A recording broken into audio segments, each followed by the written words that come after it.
Gloire.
Merci Seigneur.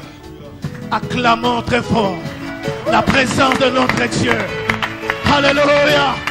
Acclamons-le très très très fort. Parce que le Maître est présent. Alléluia. Acclamons sa présence. Alléluia. Acclamons-le très très fort. Alléluia. Oh, les hommes poussant des grands cris, des cris de joie. Alléluia. Poussons les cris. Les cris. Alléluia. Devant le roi de gloire. Oh, merci Seigneur. Gloire. Oh, la parole de Jésus.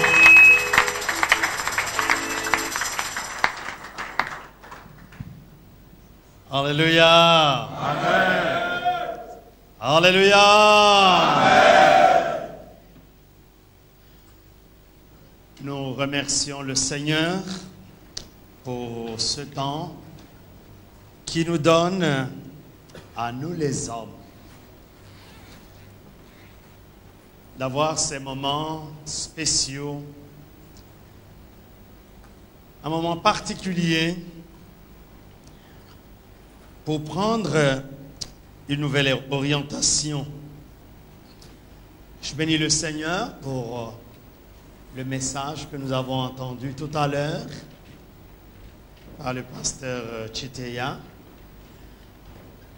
Il me semble que nous n'allons pas de nouveau faire la déclaration de foi et la loi de Dieu, puisque c'est la même réunion qui continue, sauf si vous voyez autrement la chose. Ce qui fait que j'aimerais qu'on passe directement au message. Il m'a été demandé, dans ce grand thème, le chrétien dans la société, d'aborder le thème du chrétien et la politique.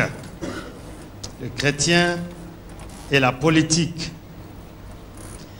Je dois vous dire tout de suite que les temps actuels, ils prêtent bien pour deux raisons. Premièrement, pour le continent africain où de plus en plus le pouvoir de la dictature est obligé de céder au vent de la démocratie. Ça veut dire à la naissance, à l'organisation d'un certain nombre de partis politiques dans nos différents pays. Et pour la deuxième raison, c'est que ce pays, la Belgique, qui était politiquement fermé aux Africains à cause du problème de nationalité, est en train de s'ouvrir.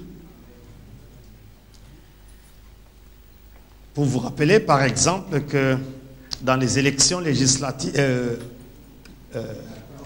communales, le mot que je cherchais, comment on appelle ça, municipales, qui vont venir Notre église de Bruxelles a un minimum de 5 candidats, qui est une avant-première dans l'histoire de ce pays. Donc, nous vivons un temps où il importe qu'on sache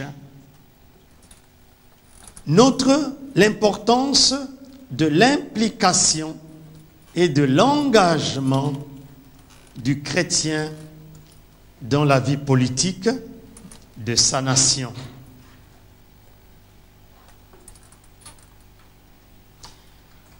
Vous comprendrez rapidement que je ne poserai pas la question classique. Est-ce qu'un chrétien peut faire la politique, oui ou non? Je trouve que la réponse est triviale. Il me semble que le chrétien engagé dans sa société, il doit s'impliquer dans tous les problèmes de sa société, les problèmes politiques y compris. Un dicton ne dit-il pas, si vous ne vous intéressez pas à la politique s'intéressera à vous. En d'autres termes, si vous ne vous occupez pas de la politique s'occupera de vous. Nous ne voulons pas que la politique s'occupe de nous de façon passive. Et c'est pour cette raison, le point de cette adresse est extrêmement important. Le pasteur Tuteya a déjà défini un petit peu le chrétien. Je m'en vais également continuer dans la même lancée. Un chrétien est un disciple de Jésus-Christ. Un chrétien, comme disciple de Jésus-Christ, il a pour modèle de vie la vie et les enseignements de Christ tels que énoncés dans la Bible. Son style de vie doit être le reflet de celui de Christ. Cela va sans dire que le chrétien ne vit pas au ciel. Pas encore. Il vit sur la terre, dans ce monde, dans son siècle. Et comme tel, il doit se sentir concerné des problèmes de la société dans laquelle il vit, entre autres les problèmes politiques de sa société. Je voudrais vous rappeler pour mémoire 2 textes du Seigneur Jésus au sujet de nous, chrétiens. Le premier texte est tiré de l'évangile selon Jean, chapitre 17. Jean, chapitre 17. Et nous lirons les versets 11, ensuite 15 à 17. Jean, chapitre 17, verset 11, nous lisons.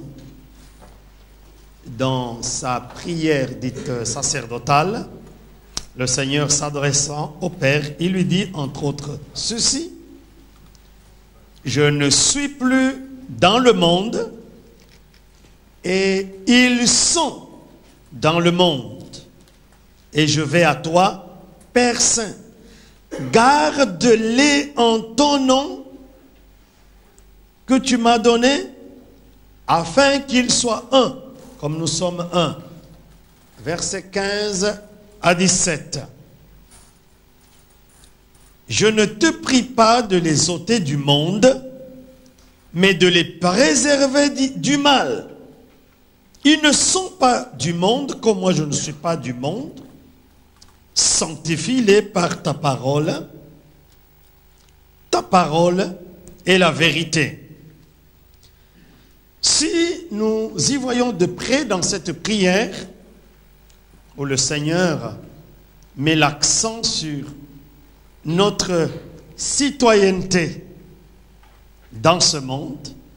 En d'autres termes, notre participation responsable dans la vie de notre société. Cependant, il reconnaît que le monde est mauvais.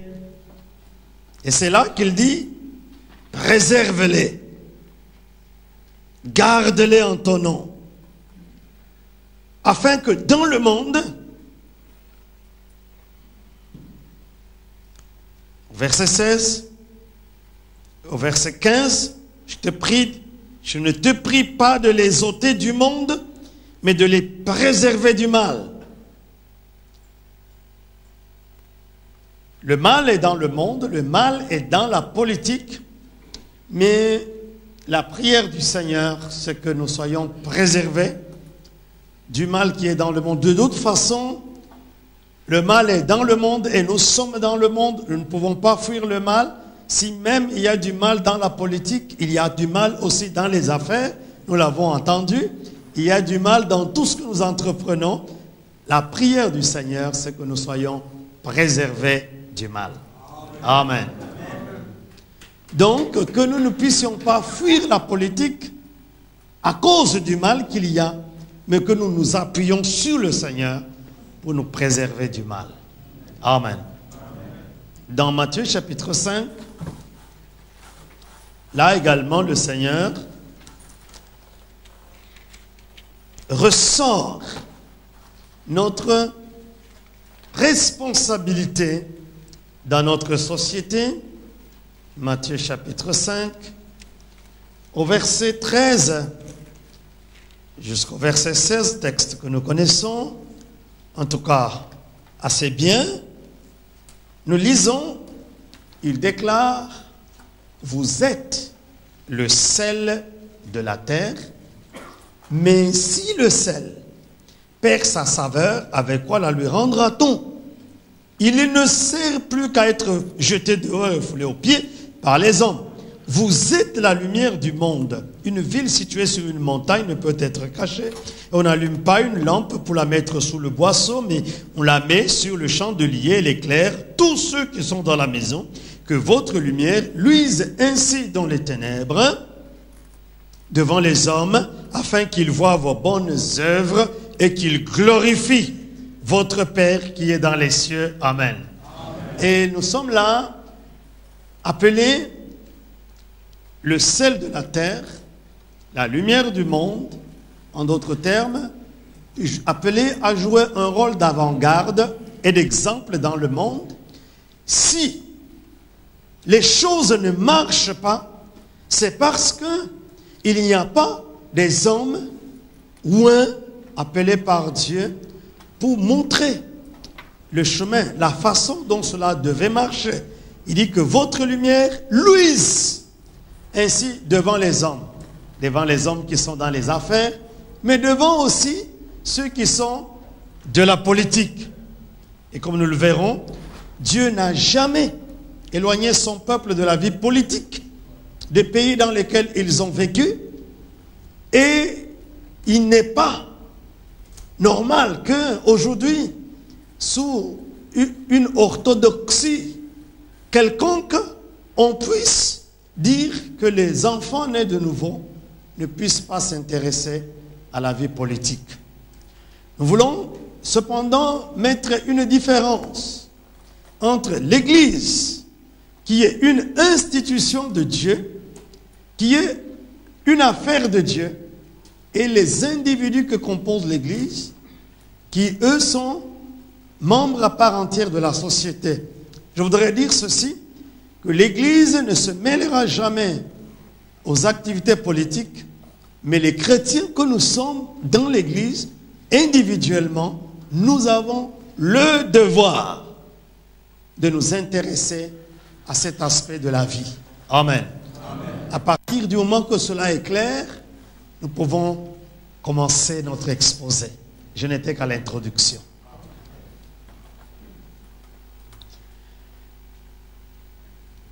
Pour que nous comprenions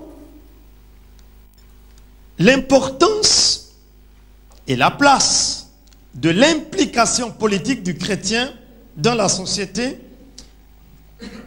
j'aimerais vous donner une définition de ce que l'on définit politique. Qu'est-ce que c'est que la politique?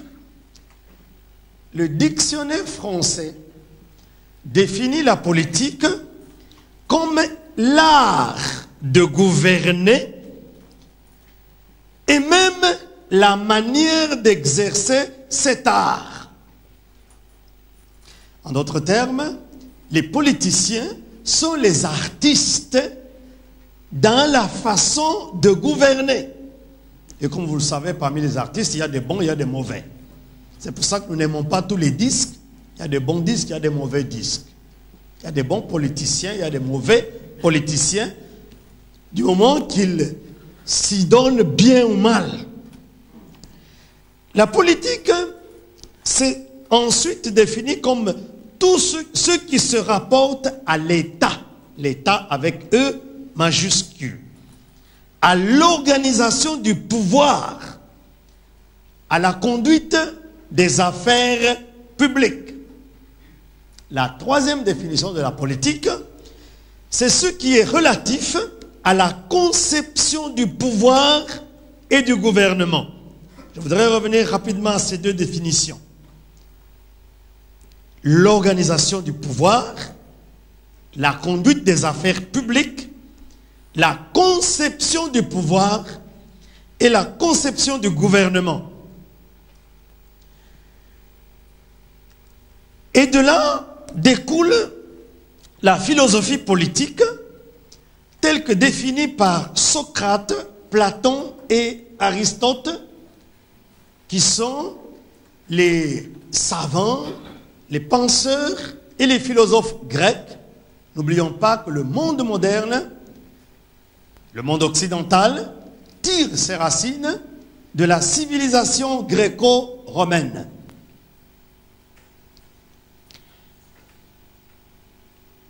Voici la philosophie de la politique. Dès que les désirs et les intérêts des hommes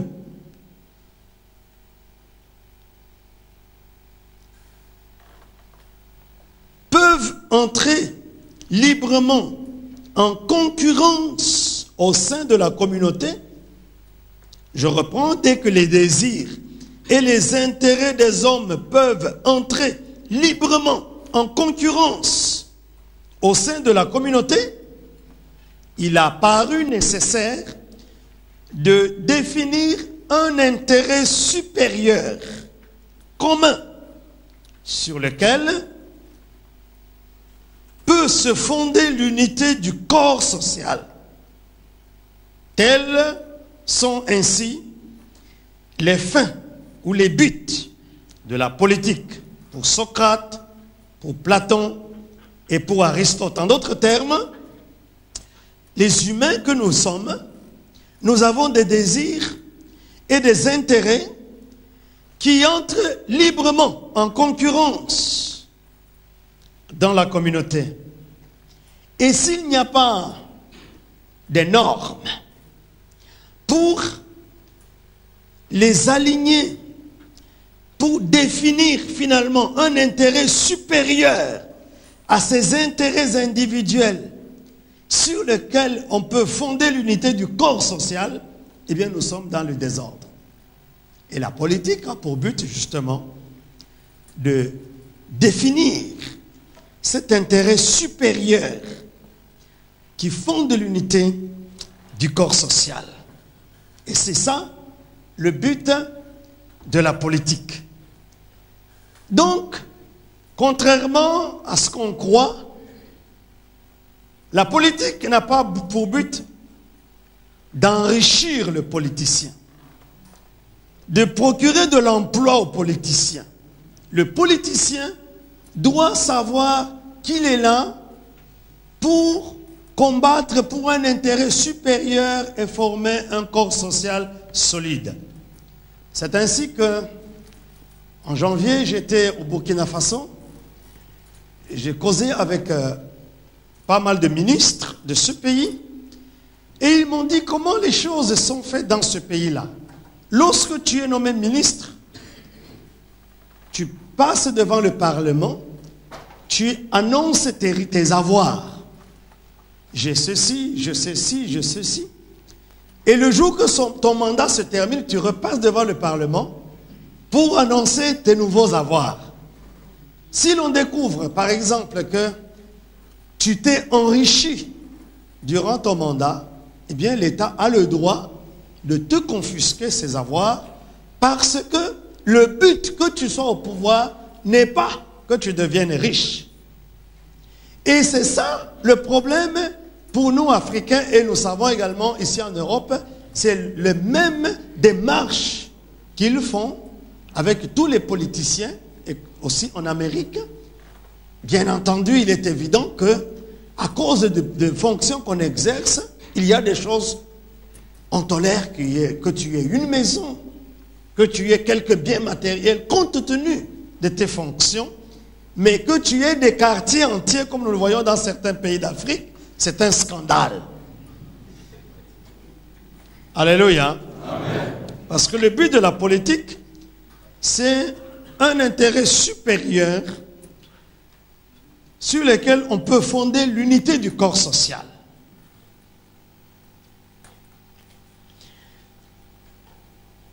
Et je voudrais que vous me suiviez bien entendu. Si vous perdez la vérité, nous aurons difficile à nous entendre. Vous réalisez bien que je suis loin d'apporter un sermon. Mais nous parlerons de la Bible. Postulat de première importance. Puisque la politique consiste en l'organisation de l'État, du pouvoir et de la conduite des affaires publiques du pays, et la conception du pouvoir, la connaissance et la maîtrise d'un certain nombre de paramètres et valeurs de la vie nationale est obligatoire et exigée. Voici par exemple, et nous sommes toujours dans ce postulat de première importance, la connaissance et la maîtrise d'un certain nombre de paramètres. Voici quelques paramètres dont il est important pour toute personne qui veut se lancer dans la politique doit connaître et maîtriser. Par exemple, les paramètres économiques. Le PIB. Qu'est-ce que c'est que le PIB? Le PIB, c'est ce qu'on appelle le produit intérieur brut. Le produit intérieur brut pour un pays, c'est le total annuel des valeurs ajoutées produites par l'ensemble des entreprises du pays. Je répète la définition. C'est le total annuel des valeurs ajoutées produit par l'ensemble des entreprises du pays.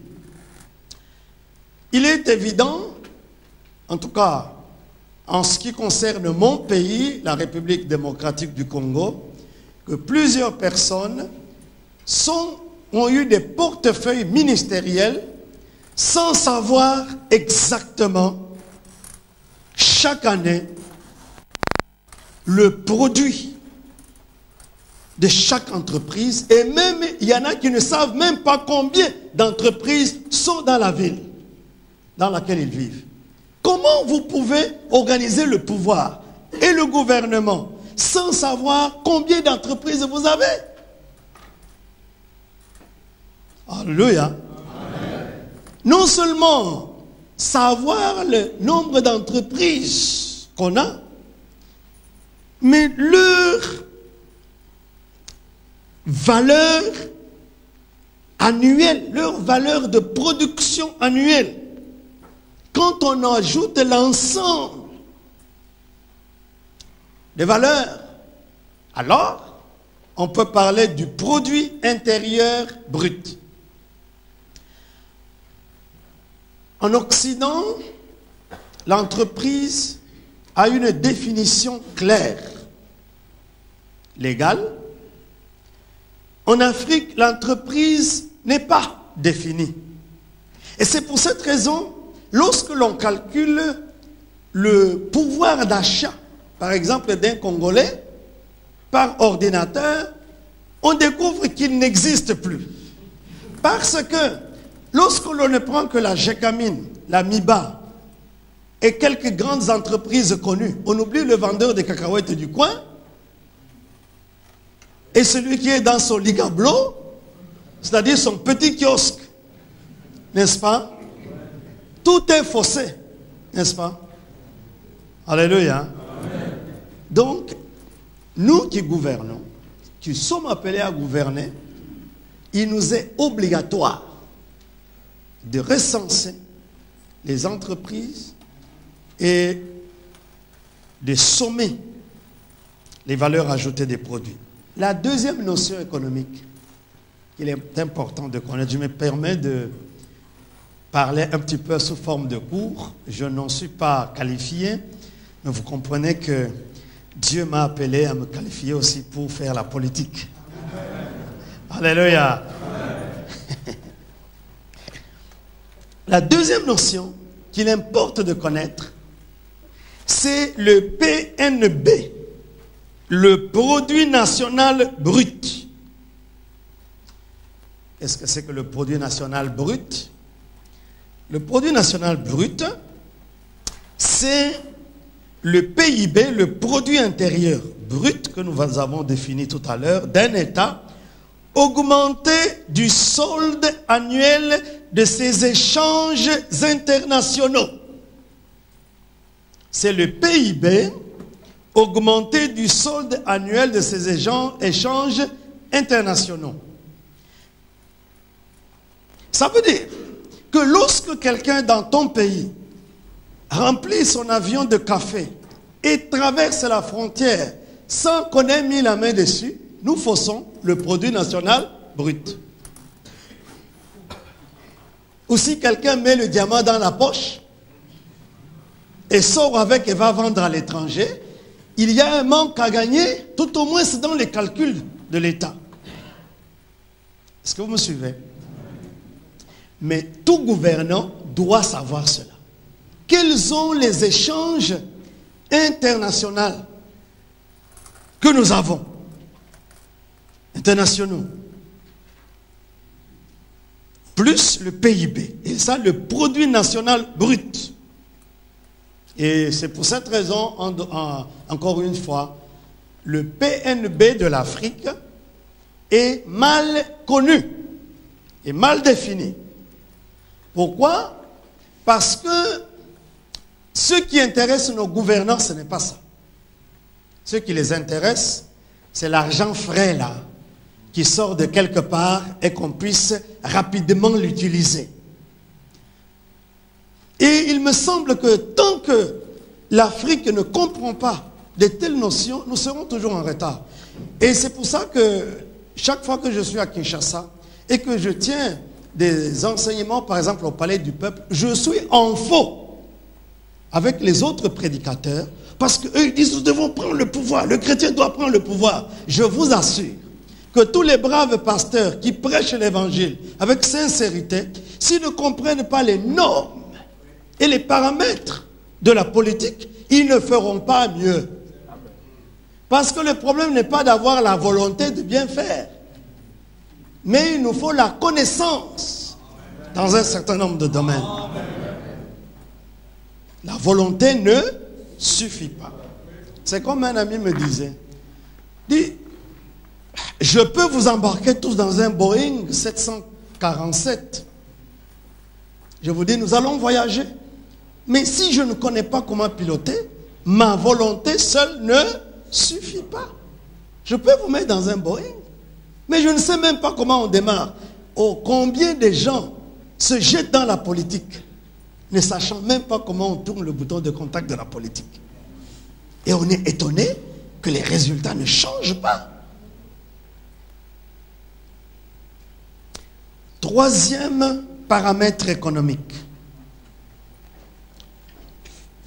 Lorsque nous avons maîtrisé et nous connaissons et nous maîtrisons le PIB, le PNB, nous devons savoir les principales sources de recettes de l'État.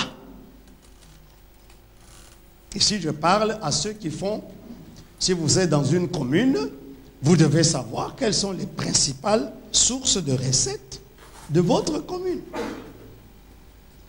Ce qui arrive souvent, c'est que certains politiciens, ils tuent la poule aux œufs d'or par ignorance, pas par mauvaise volonté, par ignorance.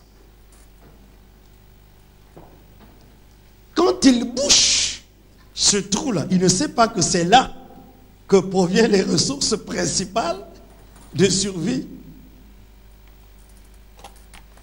Quatrième paramètre. Connaître les recettes et les dépenses annuelles de l'État. J'ai entendu l'histoire d'un gouvernant africain qui, dans un meeting à côté de son président, il promet un chiffre de salaire. Je crois que c'était quelque chose comme $50. Chacun de vous. Supposons que dans ce pays-là, vous avez 50 000 fonctionnaires et vous multipliez par $50 chaque fonctionnaire, ça fait combien? 50 000 plus 50, fois 50, ça fait? Ça fait 250 millions. Et il est prouvé que les recettes de l'État dans ce pays-là, annuelles, ne sont que de 18 millions. Bien sûr, vous allez faire des promesses, vous allez à la fin être un démagogue, parce que votre volonté ne suffira pas. Vous devez savoir combien de recettes l'État produit et combien de dépenses annuelles. C'est ce qu'on appelle le budget. Quel est le budget de l'État? En termes clairs, les recettes d'un côté, les dépenses de l'autre côté. Et justement, dans les recettes, j'ai parlé ici des principales ressources de l'État. Je voudrais vous dire une chose. Ici en Europe, les recettes de l'État sont principalement dues aux taxes. N'est-ce pas? Taxes de parking, taxes de circulation, taxes de radio, taxes de salaire, taxes de ceci. Et en Afrique, il n'y a presque pas de taxes. Et quand les Africains viennent demander de l'argent en Europe, c'est ridicule parce qu'ils ne veulent pas taxer leurs citoyens et ils viennent prendre l'argent des taxes des Européens. Vous comprenez un peu comment?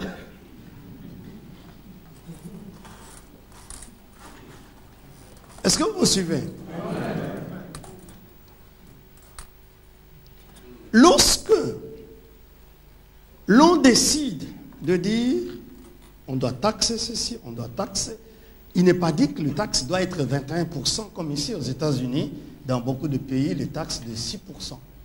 Dans beaucoup d'États. Les États les plus chers, c'est 9%. La taxe peut être même de 2%. Mais c'est une recette. Alors, on fait des budgets greffés sur des sociétés et on coule avec les sociétés.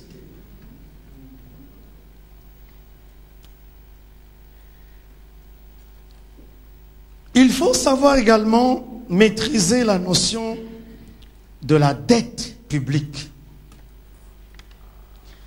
J'ai passé un temps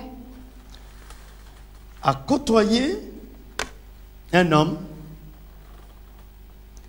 qui a travaillé pendant longtemps à l'OGEDEP, Office de la gestion pour la dette publique de la République démocratique du Congo. Moi, ça m'intéresse parce que tout ce qui est savoir, ça m'intéresse. Alors je lui posais beaucoup de questions. Il m'a expliqué des choses et je suis sûr que beaucoup de politiciens de notre pays ne le savent même pas. Pourquoi? Parce que comment nous pouvons aller de l'avant si à chaque exercice et à chaque année, nous avons une grosse dette que nous n'avons pas épurée. Pour dire que si, là je suis en train de faire un peu la politique, mais nous en faites pas, nous allons revenir sur les notions terre à terre. Si nos débiteurs, on appelle ça, nos créanciers, si nos créanciers n'annulent pas les dettes, nos enfants sont dans un problème grave. Parce que la dette, il faut soit la payer, soit la supprimer. Si on ne la supprime pas, il faut la payer. Ça veut dire que les recettes de plusieurs années à venir de nos pays sont déjà entamées et terminées. Et nos enfants n'ont pas d'avenir. Pourquoi? Parce qu'on s'est engagé à des dettes impossibles, dette sur dette, dette sur dette. C'est comme si on n'a pas la maîtrise de cette notion de la dette publique et, n'est-ce pas, de retourner ces dettes. Donc, je pense qu'il y a un certain nombre de paramètres, je peux citer beaucoup de paramètres économiques, mais il me semble que c'est très important que tout chrétien qui veut faire la politique soit suffisamment honnête pour étudier ces matières-là à fond. Pour que dans la gestion qu'il aura de la chose publique, il sait exactement où il va. Donc ce n'est pas un problème de slogan, de dire Christ ma gloire, etc. Non, ça n'a rien à voir. N'est-ce pas? Jésus sauve, Jésus délivre. Ça n'a rien à voir. Jésus te sauvera. Quand je vais apporter un chiffre, quand je sais ce que nous avons comme dette, alors je me mettrai à genoux devant le Seigneur en disant, Seigneur, voici la dette. Aide-nous à l'apurer. Seigneur, voici tout ce que nous avons comme recette. Donne-moi de l'intelligence pour que je crée de nouvelles recettes pour le pays. Seigneur, aide-moi avec tout ce que nous avons comme recette pour que je sache partager. Donc, vous savez que beaucoup de choses, quand je vois par exemple un pays comme la République démocratique du Congo, la façon dont on a avec précipitation donné l'indépendance aux gens, qui étaient des jeunes gens, qui n'avaient pas d'instruction du tout, qui étaient des débrouillards, eh bien, et après cela, on ne leur a pas donné la chance. Ceux qui ont été formés, quand ils arrivent au pouvoir, ils ont un seul souci, c'est de devenir riches. On m'a parlé, mon beau-frère, je peux parler de lui parce qu'il n'est plus, il m'a parlé d'un homme qui avait été nommé ministre de son département. Il a réuni tous les directeurs et il leur a dit, messieurs, la personne qui m'a nommé à ce poste de ministre, il a vu que je vis à la cité, que je suis misérable. Il a eu pitié de moi. Il veut m'aider. Non, une réunion officielle de travail. Ce qu'il dit à ses directeurs, faites tout ce que vous pouvez pour récupérer l'argent. Parce que si je sors sans bâtir une belle maison, on va dire que cet homme-là est idiot. On lui a donné la chance, il n'a pas profité de sa chance. Voilà comment, quelle philosophie, quelqu'un peut venir exercer les fonctions ministérielles. Et je vous assure que tout chrétien que nous sommes, nous ne ferons pas mieux que les autres si nous ne cherchons pas à nous former pour être excellents. Amen. Amen. Je disais aux gens à Kinshasa, si nous ne savons même pas gérer les entrées et les dépenses de notre petite paroisse, ce n'est pas parce que quelqu'un sort avec la Bible et parle le français que d'office, à cause de cela on le nomme, il va faire quelque chose. Il ne fera rien. Parce qu'il sera ignorant comme les autres. Et nous sommes dans une société, je parle ici de la société africaine, qui développe l'inculture.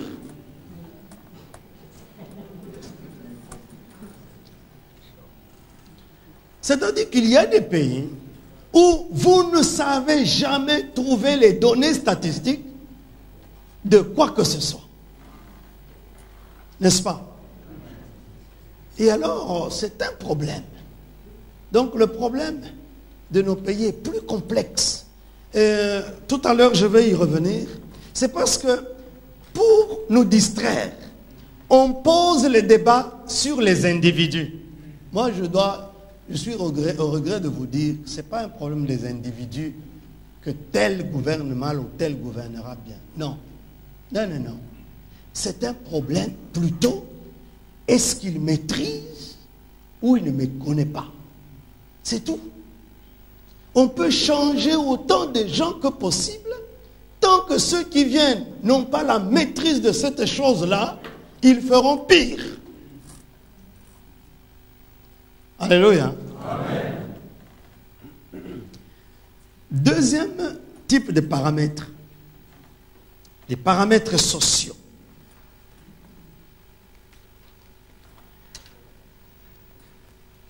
Où vit la plus grande partie de la population du pays? Et quelle est son activité économique principale? Ça veut dire, est-ce que le gros de notre population, ce sont des paysans, des éleveurs, des cultivateurs, des commerçants, ou bien c'est une population urbaine? Je prends quelques exemples.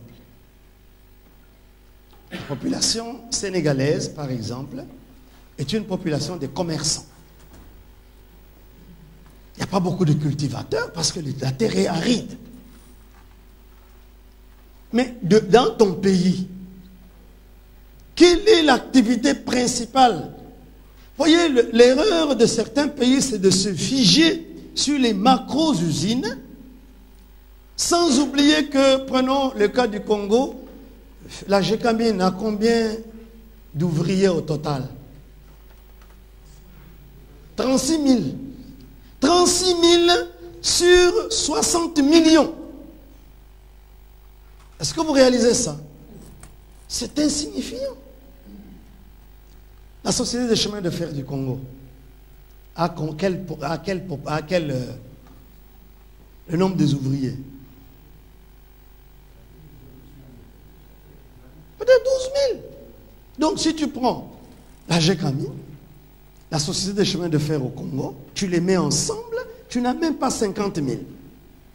Et le pays a 60 millions. Mais on dit oui, oui, la crise est parce que la GECAMI ne marche pas. Est-ce que c'est normal? Et nous voyons même certains politiciens le disent, et même des chrétiens. Le problème, c'est que nous n'avons pas une maîtrise. Et nous n'avons pas fait un effort pour savoir quelle est la plus grande activité économique de notre peuple.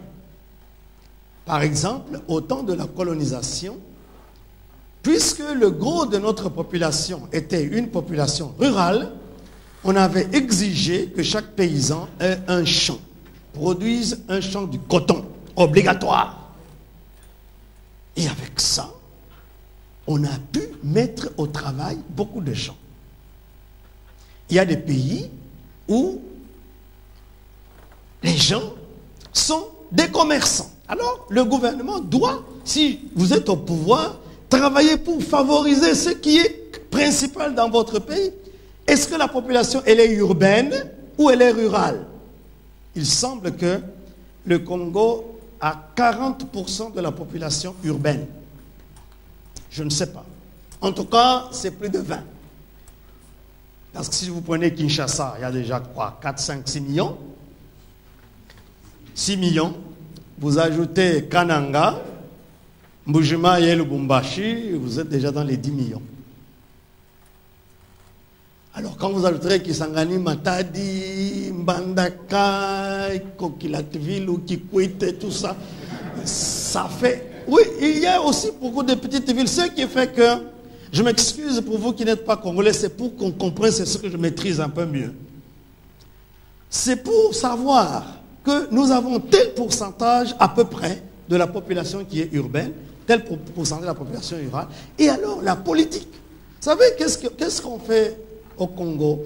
Tout le monde est à Kinshasa, et tout c'est Kinshasa. Et c'est pour cette raison, les gouvernants ont difficile. Parce que 6 millions, ce n'est pas 60 millions. C'est le 10e. Deuxième paramètre social, quelle est la densité de la population rurale? Quelle est la densité de la population urbaine? Il y a des pays qui ont des problèmes parce que leur population rurale est très dense. Je connais un pays africain qui a au kilomètre carré 140 habitants. Et ce sont des agriculteurs. Ça veut dire qu'il y a environ 40 personnes de trop par kilomètre carré. N'est-ce pas? Alors, ces 40 personnes-là, il faut trouver une place.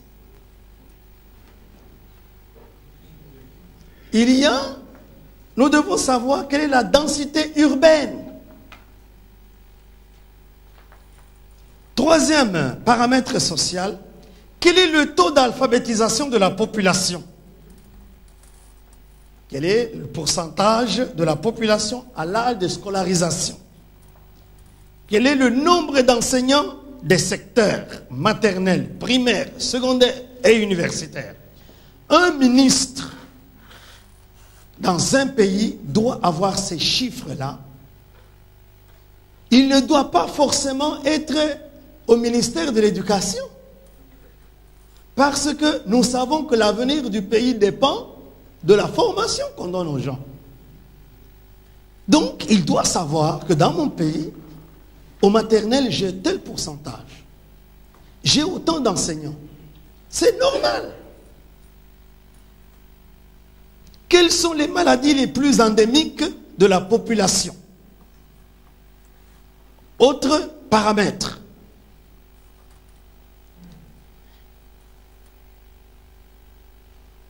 Et quels sont les moyens qu'on a utilisés jusqu'alors pour les combattre? Est-ce que ces moyens sont efficaces? Qu'est-ce que nous devons faire? Vous savez que je parle ici des ministres parce que quand les gens font la politique, c'est pour avoir des sièges. C'est-à-dire qu'en général, il y a ce qu'on appelle les conseils de cabinet. C'est-à-dire que les ministres se rencontrent au moins une fois par semaine, tout au moins par mois, pour discuter. Eh bien, tout ministre doit savoir cela. Et dans les communes, c'est la même chose. Ça, c'est valable que vous soyez, je ne sais pas moi, bourgmestre ou commissaire de district dans une province quelque part. Combien de médecins par rapport à la population vous avez? Quelles sont les unités de soins de santé? Et puis, il y a les paramètres ethniques. Bien sûr, nous devons connaître les principales ethnies dans notre population et voir quelles sont les causes des problèmes entre les différentes ethnies. Vous savez que parfois, les problèmes qu'il y a entre les différentes ethnies n'est pas le problème de haine et d'amour. Est-ce que vous me suivez? C'est un problème simplement de survie pour la vie. C'est tout. Si nous donnons de la place à chacun et du travail à chacun, chacun est dans son coin, il va être calme. Moi, je vous assure que si un Flamand vient et il s'installe ici à Liège et qu'il a son travail, est-ce que les Wallons vont venir lapider sa maison? Non. Donc, nous devons discerner les causes de ces problèmes. Quels sont les points forts, quels sont les points faibles des principaux groupes ethniques pour bien pouvoir les exploiter, etc., etc. Je vous ai donné là un schéma qui n'est pas complet, mais c'est le style des choses que tout chrétien qui veut s'impliquer dans la politique doit connaître, que ce soit dans un pays développé ou dans un pays sous-développé. Ça voudra dire que si j'entre dans une commune ici en Belgique, je dois avoir dans mes mains les principaux paramètres de cette commune, économique, démographique, sociale, instruction et culturelle, pour que quand je suis dans une réunion, je sois quelqu'un qui connaît et qui apporte des solutions. Encore une fois, la volonté seule ne suffit pas. Il faut apprendre et il faut maîtriser. Si vous suivez les débats de certains des politiciens en Afrique, c'est dégoûtant. Et pour vous dire la vérité, je ne les regarde même pas, même sur Internet, parce que je réalise que là où ils posent le problème, c'est à côté. Ce n'est pas un problème de régime. C'est un problème d'abord de la maîtrise de nos problèmes, de nos ressources, de nos possibilités, de nos recettes. Et le reste se posera moins. Amen. Amen. Si vous suivez, vous levez votre main. Alléluia. Amen. C'est pour cette raison, et ayant donné cette première partie, nous allons maintenant voir l'homme de la Bible et la politique. Comme je vous ai dit, l'homme de la Bible n'a jamais été en dehors de la politique. Tout à l'heure, le pasteur Tuteya parlait d'Abraham. Mais quand Abraham a pris les armes pour combattre les 7 rois, c'était la politique ou non? C'était l'agression militaire. Ouais. Mais lui, son but n'était pas de s'enrichir, vous vous rendez bien compte, c'était de libérer son frère Lot. Point. Parce qu'il y avait un déséquilibre là. Il est allé, il a libéré, puis là, était la guerre. L'homme de la Bible et la politique. Et alors, nous lirons maintenant un texte.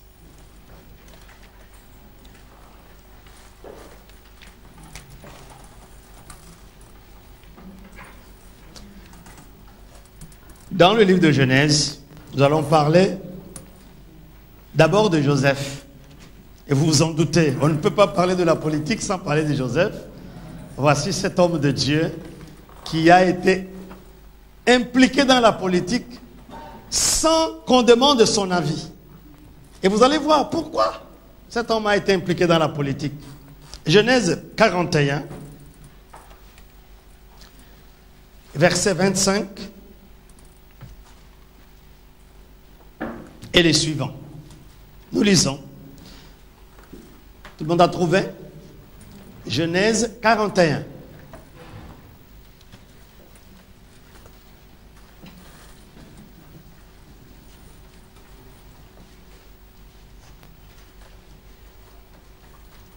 Ce que nous voulons faire ici, c'est de ne pas bafouer le nom du Seigneur.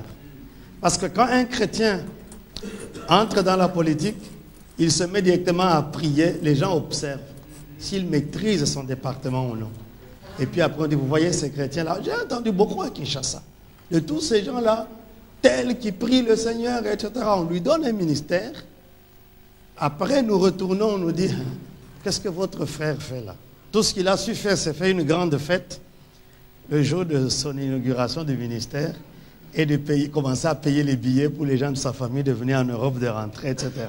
Mais le travail comme tel n'est pas digne d'un enfant de Dieu. Moi, je vous assure, le jour que les vrais chrétiens qui comprennent la chose vont avoir l'occasion de faire la politique, ils vont faire la politique très bien. Et ils vont nous enlever la honte. Amen. Amen. Et même si les gens peuvent danser pour eux comme on le fait en Afrique, c'est avec raison parce qu'ils le font bien. Et nous les applaudirons aussi. Genèse 41, verset 25. Joseph dit à Pharaon, Ce qu'a rêvé Pharaon est une seule chose. Dieu a fait connaître à Pharaon ce qu'il va faire. Les 7 vaches belles sont 7 années. Les 7 épis beaux sont 7 années. C'est un seul songe. Les 7 vaches décharnées et laides qui montaient derrière les premières sont 7 années. Et les 7 épis vides, brûlés par le vent d'Orient, seront 7 années de famine. Ainsi, comme je viens de le dire à Pharaon, Dieu a fait connaître à Pharaon ce qu'il va faire. Voici, il y aura 7 années de grande abondance dans tout le pays d'Égypte. 7 années de famine viendront après elles, et il n'oubliera toute cette abondance au pays d'Égypte, et la famine consumera le pays. Cette famine qui suivra sera si forte qu'on ne s'apercevra plus de l'abondance dans le pays. Si Pharaon a vu le songe se répéter une seconde fois, c'est que la chose est arrêtée de la part de Dieu et que Dieu se hâtera de l'exécuter. Maintenant que Pharaon choisisse un homme intelligent et sage. Vous soulignez cela. Un homme intelligent et sage qui le mette à la tête du pays d'Égypte. Que Pharaon établisse des commissaires sur le pays pour lever 1/5 des récoltes d'Égypte pendant les 7 années d'abondance. Qu'il rassemble tous les produits de ces bonnes années qui vont venir, qu'il fasse sous l'autorité de Pharaon des amas de blé, des approvisionnements dans les villes et qu'ils en aient la garde. Ces provisions seront en réserve pour le pays, pour les 7 années de famine qui arriveront dans le pays d'Égypte afin que le pays ne soit pas consumé par le feu. Ces paroles plurent à Pharaon et à tous ses serviteurs. Et Pharaon dit à ses serviteurs, trouverions-nous un homme comme celui-ci, ayant en lui l'esprit de Dieu, souligné l'esprit de Dieu?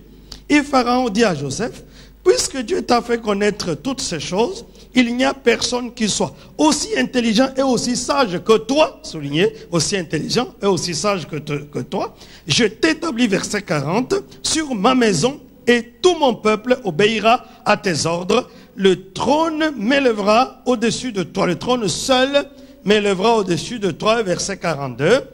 Pharaon ôta son anneau de la main et le mit à la main de Joseph et le revêtit d'habits de fin lait et lui mit un collier d'or au cou. Amen. Et Joseph est monté au pouvoir. Constatons que ce qui a impressionné Pharaon, c'est cette proposition d'une gestion organisée et avisée. Joseph veut dire à Pharaon, première chose, la source de tes recettes, c'est dans l'agriculture. Alors, ne te préoccupe pas ni de poissons, ni des mines, ni de quoi que ce soit. Concentre-toi sur l'agriculture. Deuxième chose, ta population est une population entièrement agricole, paysanne. Donc, assigne à ta population un travail d'agriculture. Ne les distrais pas par autre chose. Que pendant 7 ans, les musiciens déposent leurs instruments. Qui ne nous distraient pas. Les footballeurs déposent les balles. Oui, parce que nous allons avoir 7 années d'abondance. Tous ceux qui taillent les petites statues là, arrêtent. Que les bars ferment. Assigne les gens à quoi? À l'agriculture. La deuxième chose, commence à lever les taxes. 1/5 des recettes pour chaque personne. Ça veut dire 20%. C'était pas mieux que la Belgique. Ici, c'est 21. Puisque la source de tes recettes, c'est l'agriculture, alors ne fais pas le malin pour que les gens mangent et qu'il n'y ait pas de taxes. L'État, puisqu'il a un rôle à jouer pour les années maintenant et à venir, eh bien, commence à faire des recettes en taxes pour l'État. Et pour cela, organise le pays en nommant des commissaires dans chaque région. Et le rôle de ces commissaires, un, c'est de veiller que les gens font les champs. Deux, c'est d'avoir les taxes. Et troisièmement, entrepose ces recettes. En d'autres termes, crée des banques, met des stocks, économise pour le futur.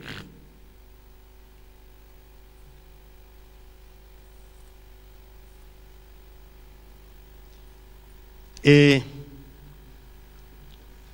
il faut qu'il y ait une personne après toi, Pharaon, qui va être responsable. Toi, tu es roi. C'est comme ça que dans certains pays, il y a ce qu'on appelle le premier ministre. Vous voyez, le problème, c'est pas oh, à l'époque de tel, on était bien. Non, c'est pas ça. C'est pas ça. Il y a des gens, à mon avis, qui ne doivent même pas essayer de se... Si j'étais le seul électeur congolais, je ferais la liste des gens. Pas en fonction de ce qu'ils ont volé, c'est pas ça le problème. Mais c'est parce qu'ils ont été des ignorants pendant toutes ces années. Vous pensez que c'est maintenant qu'ils vont venir, quand ils ont déjà 60 ans, commencer à apprendre les choses. C'est trop tard. Il y a des gens qui doivent carrément s'asseoir en disant, asseyez-vous, laissez que les autres gouvernent, ils vont vous donner à manger.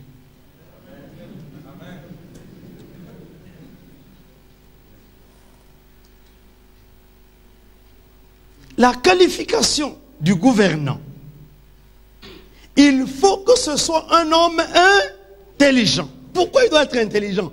Je vous ai donné toute une série de chiffres. Si tu n'es pas intelligent, comment tu vas savoir le produit intérieur brut par cœur? Parce que tu dois être dans une réunion, on parle de problèmes et tu dis non, non, non, dans mon pays c'est impossible parce que voici notre produit intérieur brut les 5 dernières années. 84 c'est autant, 85 c'est autant, 86 c'est autant, 96 c'est autant, voici l'évolution. Impossible de faire ce programme. C'est clair. Comment tu vas maîtriser les paramètres économiques, sociaux, ethniques et autres, et même culturels, si tu n'es pas intelligent?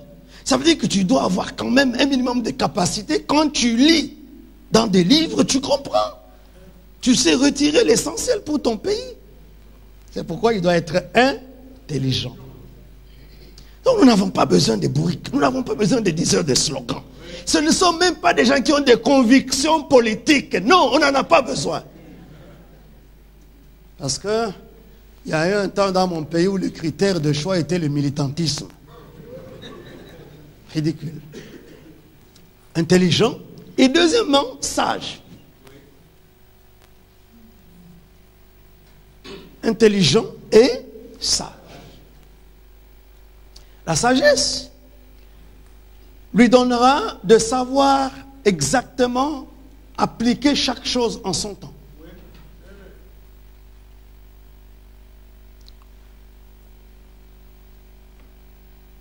Et c'est comme ça que il comprend, parce qu'il est intelligent, capable de comprendre pour et de savoir pourquoi il est là. Et qu'est-ce qu'il doit faire? Pourquoi il est là? Vous savez, si le politicien ne sait pas pourquoi il est là, s'il pense qu'il est là parce qu'il doit être accompagné par des soldats, comme j'en vois dans certains pays, comme ça, il passe, on dit, oh oui, c'est monsieur tel, avec des soldats, avec des fanfares. Alors il comprend rien du tout.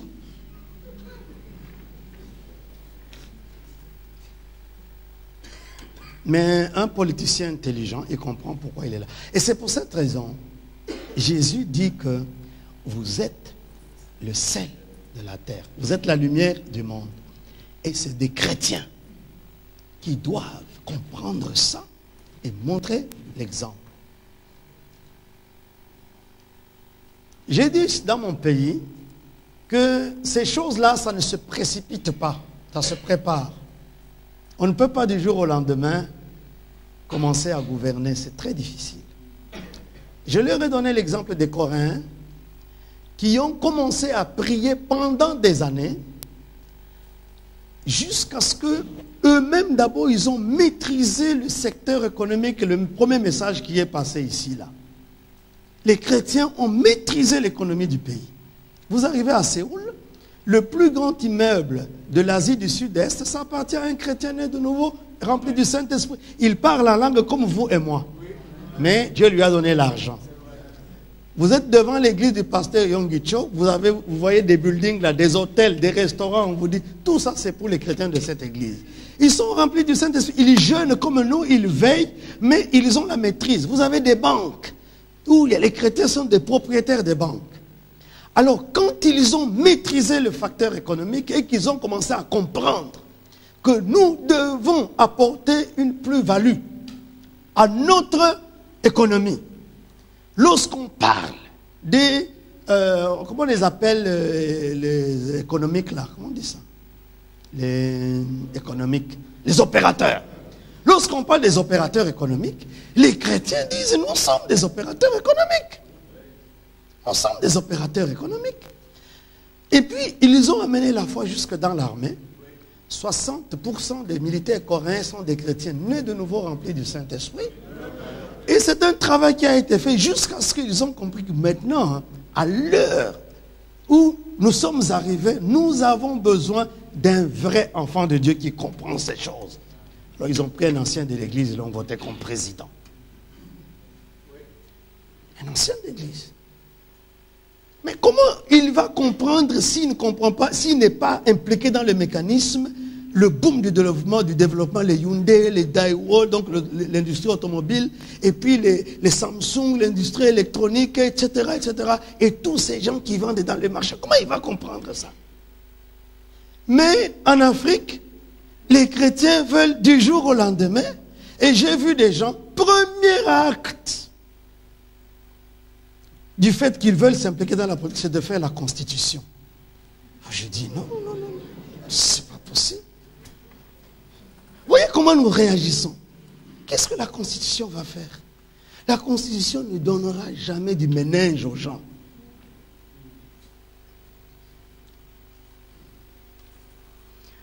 Il faut un homme intelligent et sage.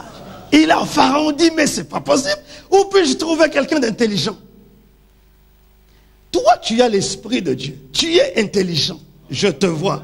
Alors, je te donne la responsabilité. Et je vous assure que ça a bien marché. Ça a bien marché. Ce jeune homme a maîtrisé tous ses paramètres. Il a pris ses frères. Il les a amenés à Gozen. Vous savez, c'est seulement 400 ans après que il y a eu des conflits parce que, bon, avec les Égyptiens.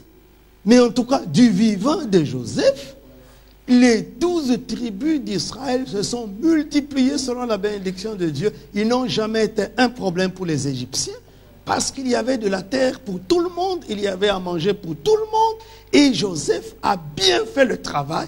Après les 7 années de famine, d'abondance, il y a eu les 7 années de famine. Mais après cela, on a vu qu'il a géré bien les 14 années. On l'a laissé continuer jusqu'à sa mort. Alléluia. Est-ce que vous savez qu'en dehors des États-Unis, où le président doit être élu seulement 2 fois, si vraiment quelqu'un travaille bien et qu'il manifeste cela, qu'est-ce que la population recherche? C'est quelqu'un qui satisfait à ses besoins. On va le voter toujours. On le votera sans tricherie. Il était intelligent et sage par l'aide de Dieu. Je voudrais vous parler d'un deuxième cas. Le temps est déjà très avancé. Je crois que je viens de faire déjà 1 heure. Laissez-moi terminer cela.